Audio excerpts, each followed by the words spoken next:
Il garde son calme, même dans l'adversité. Pourtant, il vient de perdre une bonne partie de son stock à cause des inondations. Et comme un malheur ne vient jamais seul, il subit en plus une attaque informatique. Nous devons trouver une solution pour essayer de faire, déjà pour satisfaire la clientèle, parce qu'on est obligé de travailler manuellement. Donc les clients ne sont pas contents et pendant ce temps, on attend la solution. Dans cette salle, 27 entreprises ou services se livrent à cette simulation grandeur nature. Des PME, des administrations, les infrastructures, les banques, les communications, les médias, tous soumis au même scénario. Et pour compliquer un peu les choses, l'attaque informatique se déroule juste après des inondations qui ont paralysé le pays. Une situation tout à fait plausible.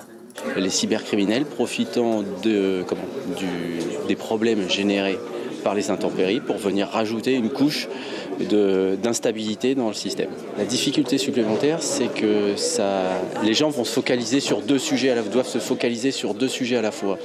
Et il faut voir leur capacité à être capable de traiter deux problèmes en même temps sans se laisser fixer soit sur un sujet, soit sur un problème et laisser l'autre de côté. Apprendre également à communiquer avec les médias ou les clients. Cette année, les petites et moyennes entreprises sont particulièrement ciblées. En guise d'avertissement, voici sur cet écran en temps réel toutes les attaques informatiques dans le monde, les vraies, petites et grandes. Alors mieux vaut être prêt.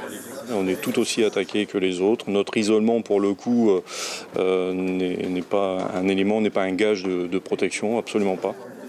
En Polynésie, les attaques informatiques ont fait disparaître près de 250 millions de francs l'année dernière. Une perte qui, elle, n'est pas du tout virtuelle. Oui, et de plus en plus.